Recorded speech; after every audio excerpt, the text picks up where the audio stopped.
नमस्कार, आप देख रहे हैं हेल्थ कॉन्फ्रेंस में हूं आपके साथ शैलेंद्र चौहान और आज हेल्थ कॉन्फ्रेंस में बात करेंगे सावधान बढ़ेगी पाबंदियां।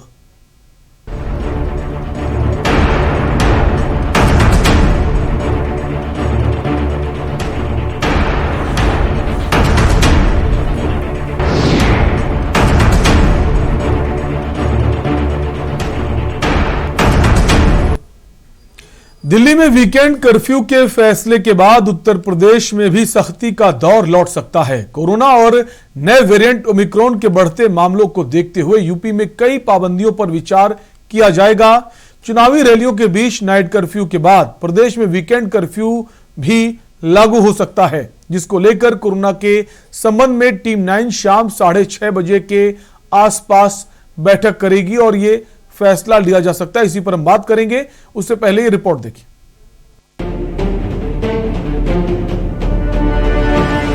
उत्तर प्रदेश में कोरोना के संबंध में टीम 9 शाम 6:30 बजे के आसपास बैठक करेगी। ये स्वास्थ्य सलाहकार समिति है। इसकी मीटिंग में मुख्यमंत्री योगी आदित्यनाथ भी शामिल होंगे। यूपी में वीकेंड कर्फ्यू समेत इन पाबंदियों पर विचार। स्वास्थ्य सलाहकार समिति यूपी में सख्ती बढ़ाने पर विचार करेगी। इसमें cinema hall, mall, swimming pool आदि पर पाबंदियां लगाई जा सकती हैं। इतना ही नहीं, वीकेंड कर्फ्यू पर भी फैसला लिया जा सकता है। इससे पहले राजधानी दिल्ली में वीकेंड कर्फ्यू शुक्रवार रात 10 बजे से सोमवार सुबह 5 बजे तक का ऐलान किया गया। दिल्ली में यूपी के इन तीनों जिलों का जुड़ाव काफी ज्यादा है। दिल्ली में लगातार बढ़ते कोरोना के मामलों के बाद अब इन जिलों में भी तेजी से कोरोना के मामले बढ़ रहे हैं। नोएडा में 135 कोरोना के नए मामले सामने आए हैं। गाजियाबाद में 130 कोविड केस के सामने आने की बात कही जा रही है। मेरठ में 49 नए मामले दर्ज किए गए हैं। लखनऊ कोविड संक्रमण के नए मामलों में तीसरे नंबर पर बना है। प्रदेश में अभी 2261 कोरोना के सक्रिय मरीज हैं। इसमें से करीब 2% मरीजों को ही अस्पताल में भर्ती कराया गया है। अधिकांश मरीज होम आइसोलेशन में इलाज करा रहे हैं। उत्तर प्रदेश में कोरोना वायरस के बढ़ते मामलों के मद्देनजर सरकार अहम फैसला ले सकती है। चुनावी रैलियों के बीच नाइट कर्फ्यू के बाद प्रदेश में वीकेंड कर्फ्यू भी लगाया जा सकता है। इन सब के बीच टीम 9 की बैठक में क्या फैसला लिया जाएगा, इस पर सबकी नजर होगी। तो दिल्ली में वीकेंड कर्फ्यू का ऐलान कर दिया गया है। उसके बाद उत्तर प्रदेश में भी सुगबुगाहट जो है वो तेज हो गई। लगातार जो आंकड़े बढ़ रहे हैं और जिस तेजी रफ्तार से बढ़ रहे हैं वो काफी चौंकाने वाला है। इसी पर हम बात करेंगे। हमारे साथ पूर्व DGME doctor professor VN Tripathi ji जुड़ गए हैं। सर, बहुत बहुत स्वागत है आपका। वीएन त्रिपाठी जी, जिस तरह से मामले दिल्ली में बढ़ते जा रहे हैं, अगर महाराष्ट्र की बात करें वहां पर भी मामलों में बढ़ोतरी हुई, अब उत्तर प्रदेश में भी जिस गति से पिछले 2 दिनों मामले बढ़े हैं, 2 दिनों में दोगुने मामले बढ़े हैं, क्या लगता है कि उत्तर प्रदेश में भी अब वीकेंड कर्फ्यू लागू किया जा सकता है? जी बिल्कुल, पूरी संभावना है। मुझे तो ये लगता है कि आज ही 6 बजे जो हमारी 9 की मीटिंग होगी, ग्रुप 9 की, तो इसकी पूरी 99.9% संभावना है। और मुझे अपने सूत्रों से जानकारी हुई, क्योंकि कई वो हेल्थ के भी लोग हैं, एक्सपर्ट 1-2, तो ये बिल्कुल 100% समझिए श्योर है, केवल उसकी घोषणा बाकी है। जैसा कि लखनऊ में और या एनसीआर के हमारे जो यूपी के पश्चिमी जिले हैं, आगरा है, ये बड़े बड़े शहरों में देखते हुए केसेस बढ़ रहे हैं दोगुने तिगुने रेट से हर 3-4 दिन में। तो इसकी पूरी संभावना है कि हम लोग अलर्ट रहे बचाव के लिए। जो वीकेंड कर्फ्यू है, जो फ्राइडे शुक्रवार को शाम से लेकर के मंडे की सुबह तक रहेगा, इसकी संभावना है और ये होना भी चाहिए चिकित्सीय दृष्टि से। और ओमिक्रॉन के फैलाव या कोविड-19, मैं तो ये कहूं कि सेकंड जो लहर डेल्टा वाली थी उसके केसेस ज्यादा मिल रहे हैं, ओमिक्रॉन के भी मिल रहे हैं। और जैसा कि आपको सबको मालूम है कि डेल्टा वाला ज्यादा खतरनाक है, ओमिक्रॉन वाला कम खतरनाक है। तो दोनों का प्रसार, क्योंकि ओमिक्रॉन का प्रसार 3 से 4 गुना ज्यादा है डेल्टा से, तो इसको कंटेन करने के लिए, रोकथाम करने के लिए और इसको और अधिक फैलाने से रोकने में जो मेरे ख्याल से वीकेंड कर्फ्यू एक अवश्यम्मा भी है और इसको करना चाहिए। जी सर, जिस रफ्तार से मामले बढ़ रहे हैं, अगर हम सेकेंड वेव की बात करें तो उसकी तुलना में इसकी रफ्तार और भी ज्यादा है। अगर हम बात करें पिछले हफ्ते की, 25 दिसंबर को उत्तर प्रदेश में 38 केस आए थे और आज सोमवार का अगर आंकड़ा देखें तो 572 मामले, तो 15 गुना आंकड़ा पहुंच गया है। बीते 2 दिनों में 2 गुना आंकड़ा। तो कैसे माने कि ये सेकेंड वेव से भी ज्यादा खतरनाक तेजी से बढ़ रहा है? हालांकि जो राहत की बात यह कि जो हॉस्पिटलाइज होने वालों की संख्या कम है, 2% है। तो एक तरफ जो रिसर्चर्स हैं ये कह रहे हैं कि इससे घबराने की जरूरत नहीं है, एक तरफ इसका जो बढ़ने की रफ्तार है बहुत तेजी है। क्या लॉकडाउन ही एक विकल्प है सर बचने का? जी देखिए, एक तो ये कि मैं अपने के न्यूज के दर्शकों को ये जो बताना चाहता हूं कि घबराएं या पैनिक ना करें। और ओमिक्रॉन जो है एसिम्प्टोमेटिक ज्यादा आ रहे हैं या बहुत हल्के सिम्टम, जुकाम, हल्का सा गले में खराश और व्यक्ति चलता फिरता है। जांच कराई आरटीपीसीआर, पॉजिटिव निकला और तब तक जांच कराई, इस बीच में वो सैकड़ों लोगों को फैला चुका होगा। और चूंकि हमारे यहाँ वैक्सीनेशन की अच्छी स्थिति है और करीब 50% से ज्यादा पॉपुलेशन को दोनों डोज लग गई हैं और मुझे जो जानकारी है 60 करोड़ से ज्यादा लोगों को, 60 से 70 करोड़ लोगों को दोनों डोज लग चुकी हैं और दरार लग रही हैं। इधर 15 से 18 वर्ष के जो लाखों बच्चों को भी हमने 2 दिन के अंदर 3 और 4 कल ही से शुरू किया है, उनको किया है। तो फैलाव तो बहुत, ये संक्रामक तो बहुत है। ये डेल्टा से ओमिक्रॉन 3 से 4 गुना में है और दूसरा इसमें सिम्टम नहीं होते। तो यही पता नहीं है कि जिससे व्यक्ति से हम मिल रहे हैं वो कोविड ये ओमिक्रॉन से संक्रमित है कि नहीं, क्योंकि सिम्टम नहीं है या बड़े हल्का जुकाम है, हल्का गले में खराश है। आप समझ गए ना? इसलिए मैं फिर वही बुनियादी बात करता हूं और आप देख रहे होंगे कि मेरे गले में बिल्कुल मास्क जो है ये हमेशा रहता। मैं अपने घर के ड्राइंग रूम में बैठा हूँ, लेकिन मैंने इसको अपनी वेशभूषा का अंग बना लिया है। मैं जब भी आपके साथ जुड़ता हूँ के न्यूज पर या किसी उसमें, मैं इसको हमेशा केवल रात में सोते वक्त उतारता हूँ। और यही मेरी आपके दर्शक, और ये लाइफस्टाइल सर सबको अपनानी चाहिए, चाहे वो कोई भी हो, क्योंकि अब आपको पता है फर्स्ट वेव सेकेंड वेव में जो हालात हुए थे उनको हमने देखा है। तो सरकार पर भी बहुत ज्यादा आपको निर्भर नहीं होना चाहिए, आपको खुद अवेयर होना चाहिए। कम से कम आप मास्क का यूज तो कर सकते हैं, ज्यादा भीड़ भाड़ वाली जगह में मत जाइए।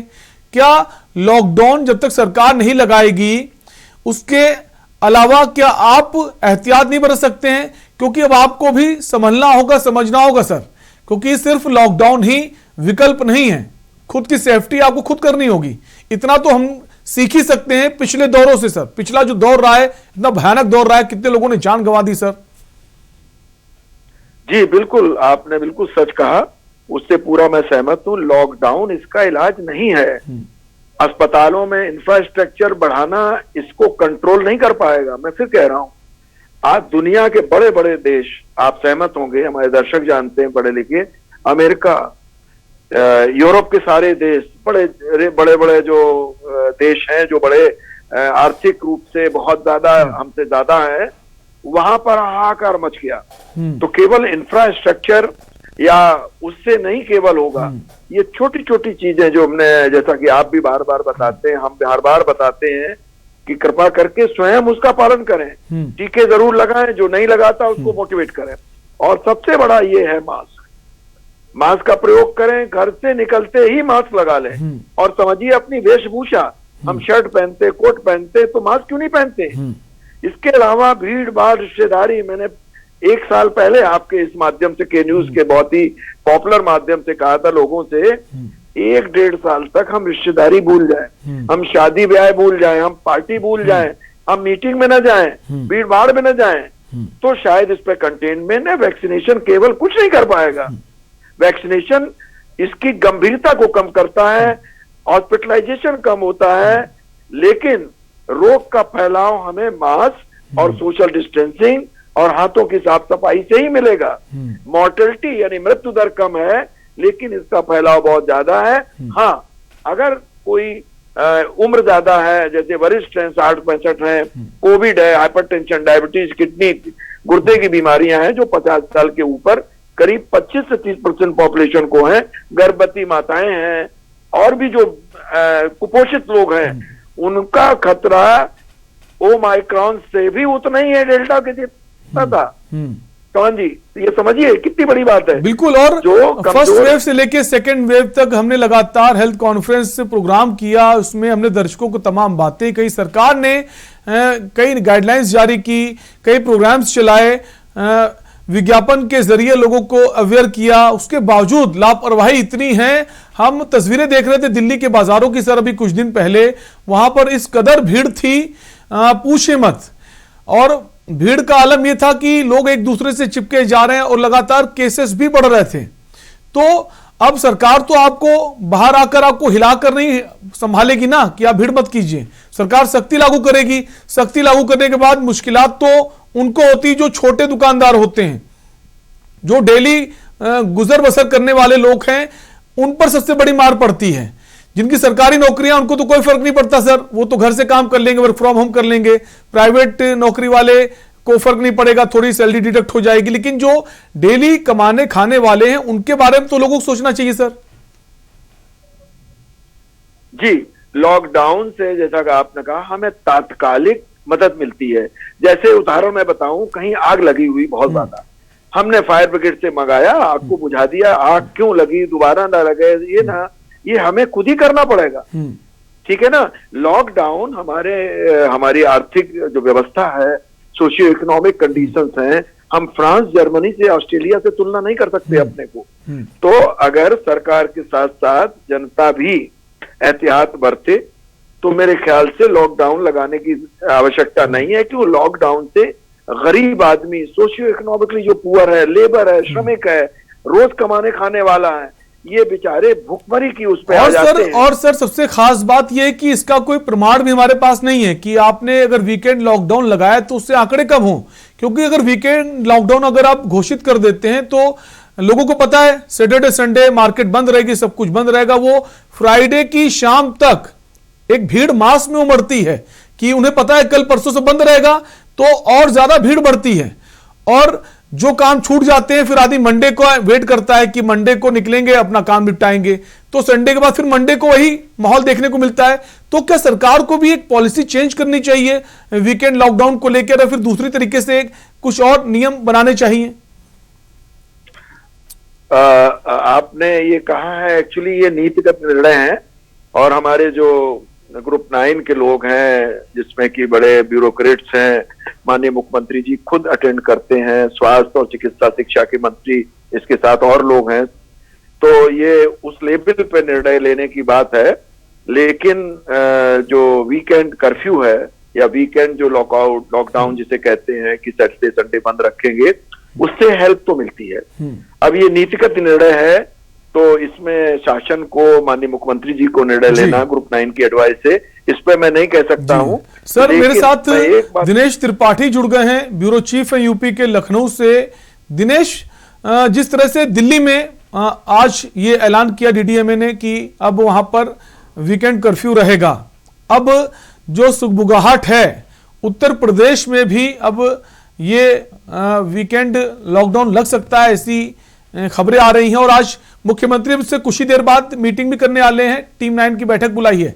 क्या कुछ खास बैठक है ये, और क्या कुछ कड़े फैसले लिए जा सकते हैं? दिनेश जी, साजन जी, अब से थोड़ी देर बाद मुख्यमंत्री योगी आदित्यनाथ अपने टीम 9 के साथ बैठक करने जा रहे हैं अपने पायतपेटी आवास पर, और उनके साथ स्वास्थ्य विभाग के सभी आला अधिकारी मौजूद रहेंगे। उनके अलावा मुख्य सचिव, प्रमुख सचिव गृह और डीजीपी भी साथ में बैठक में मौजूद रहेंगे। जिस तरह से कोरोना के केसेस बढ़ रहे हैं लगातार, आज की बात करें तो आज करीब ओमिक्रॉन के ही 9 केसेस आए हैं। अब टोटल ओमिक्रॉन के केसेस उत्तर प्रदेश में 26 हो गए हैं, और 1000 के करीब जो है कोरोना के पेशेंट आए हैं। इसको देखते हुए मुख्यमंत्री जो आज बड़ी बैठक आयोजित किए हैं, उसमें यह निर्णय लिया जा सकता है कि दिल्ली की तर्ज पर वीकेंड कर्फ्यू लगाने की कोशिश की जाएगी। साथ ही साथ होटल, शॉपिंग मॉल और पार्क, रेस्टोरेंट, इन सब पर भी 50% कैपेसिटी के साथ खोलने का आदेश जारी हो सकता है, ऐसा संकेत है। वहाँ सूत्रों द्वारा ऐसी जानकारी मिल रही है। हालांकि जिस तरह से केसेस बढ़ रहे हैं उसको देखते हुए प्रधानमंत्री नरेंद्र मोदी की 9 जनवरी को एक लखनऊ में बड़ी रैली थी, वो रैली कैंसिल कर दी गई है। अब प्रधानमंत्री मोदी उसको वीडियो कॉन्फ्रेंसिंग के जरिए या और किसी माध्यम से रैली को संबोधित करेंगे या ना भी करें, ऐसी सूचनाएं आ रही हैं। तो उत्तर प्रदेश की हालात दिन ब दिन बिल्कुल, जो किस तरह से केसेस बढ़ रहे हैं देश में, प्रदेश में, उसने चिंताएं वाकई में बढ़ा दी हैं। बहुत बहुत शुक्रिया दिनेश हमसे जुड़ने के लिए। और हेल्थ कॉन्फ्रेंस में एक ब्रेक के लिए रुकेंगे, हालांकि जो वीरेंद्र त्रिपाठी जी हमारे साथ बने हुए हैं वापस आएंगे, उनसे और कुछ सवालों के बारे में जानकारी लेंगे।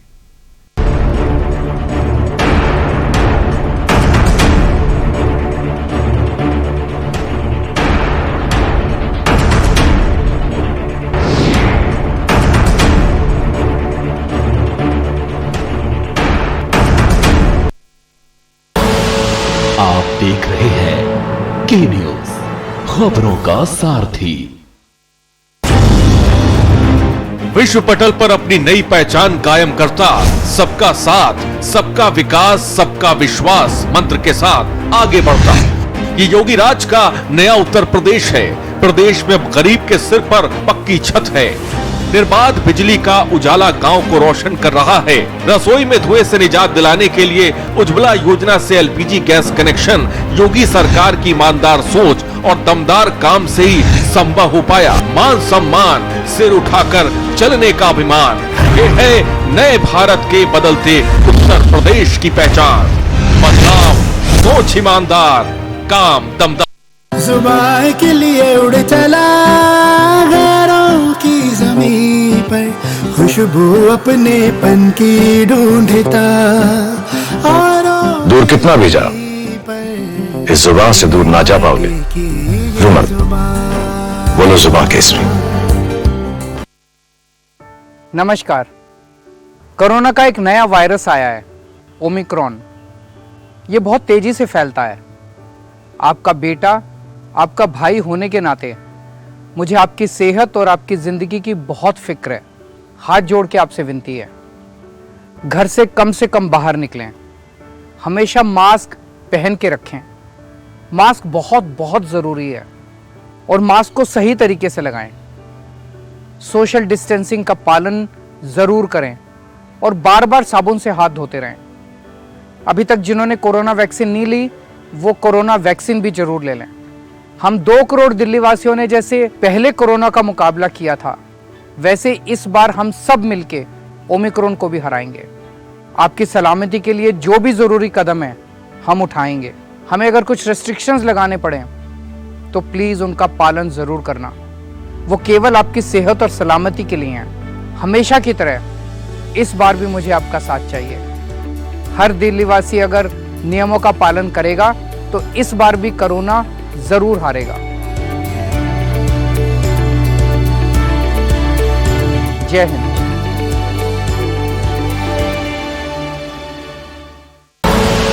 आप देख रहे हैं के न्यूज, खबरों का सारथी।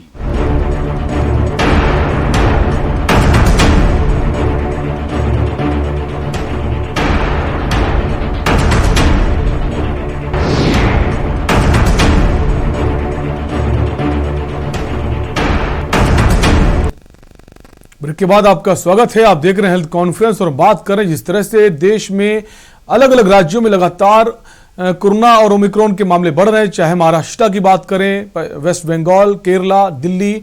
और दिल्ली में तो आज ये ऐलान हो गया है कि वहां पर वीकेंड कर्फ्यू जो है वो लागू कर दिया गया। अब उत्तर प्रदेश में भी ये खबरें चल रही कि यहां पर भी सरकार ये फैसला ले सकती है, चूंकि जो एनसीआर का इलाका है, नोएडा और गाजियाबाद, वहां मामलों में बढ़ोतरी देखी गई है। इसको लेकर सीएम ने बैठक भी बुलाई है, शाम को बैठक है। अब क्या फैसला होता है देखने वाली बात होगी। फिलहाल हमारे साथ प्रोफेसर डॉक्टर वीरेंद्र त्रिपाठी जी बने हुए हैं। वीरेंद्र त्रिपाठी जी, आंकड़ों में बढ़ोतरी हो रही है, इसे सुपर स्प्रेडर का भी नाम दिया गया है। बहुत तेजी से ये वायरस जो ओमिक्रॉन है फैलता है, लेकिन राहत की बात यह है, जैसा हमने अमेरिका, यूरोप में देखा कि वहां पर लैक्स में मामले सामने आए, 3-3, 4-4 लाख मामले सामने आ रहे हैं, लाख डेली। लेकिन सबसे खास बात राहत की यह है कि उसमें डेथ रेट जो है वो बहुत बहुत कम है।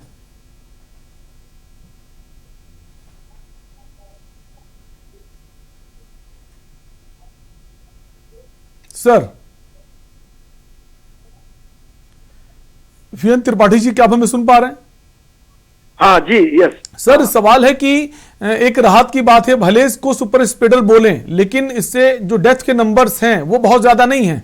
इसका एग्जांपल हम ले सकते हैं अमेरिका से, यूके से, जहां पर भी लगातार मामले बढ़ रहे हैं, लेकिन ऐसी नौबत नहीं आ रही आपको हॉस्पिटल भागना पड़ रहा है। तो ये राहत की बात माने या फिर अभी भी संशय है, डाउट्स हैं कि ये नेचर अपना बदल सकता है और आक्रामक हो सकता है?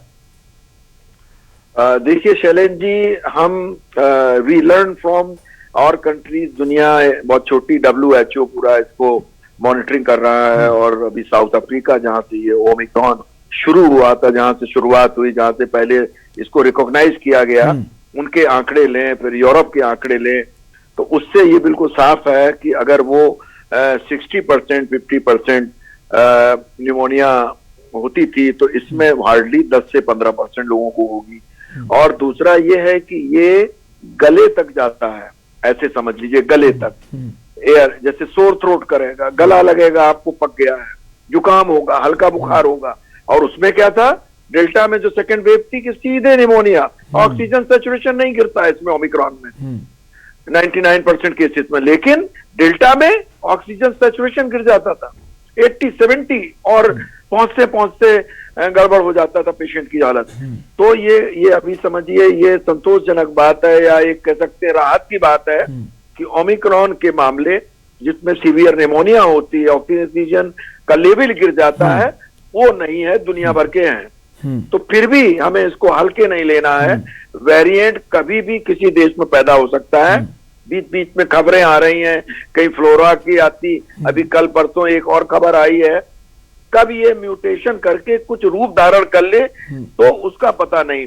जब बीमारी का भविष्य बहुत अधिक पता नहीं है तो सावधानी, बिल्कुल एक ही विकल्प है आपके पास कि आप प्रिकॉशन जितना ज्यादा बरत सकते हैं बरतें। जो कोरोना की गाइडलाइंस शुरू में जारी हुई थी, मास्क पहनना, सोशल डिस्टेंसिंग जो है उसको बनाए रखना, वो बहुत जरूरी है आपके लिए भी और हमारे लिए भी। बहुत बहुत शुक्रिया सर इस चर्चा में जुड़े रहने के लिए। तो हेल्थ कॉन्फ्रेंस में हम लगातार बात कर रहे हैं और आगे भी करते रहेंगे। लगातार मामले बढ़ते जा रहे हैं, देश के अलग अलग राज्यों में इसके मामले देखे जा रहे हैं। के न्यूज़ आपसे अपील करता है आप कोरोना प्रोटोकॉल्स जो है उसका फॉलो करें, मास्क जरूर लगाएं और सोशल डिस्टेंसिंग का भी पालन करें। फिलहाल के लिए आपसे लेंगे इजाजत। देखते रहिए के न्यूज़ इंडिया। नमस्कार।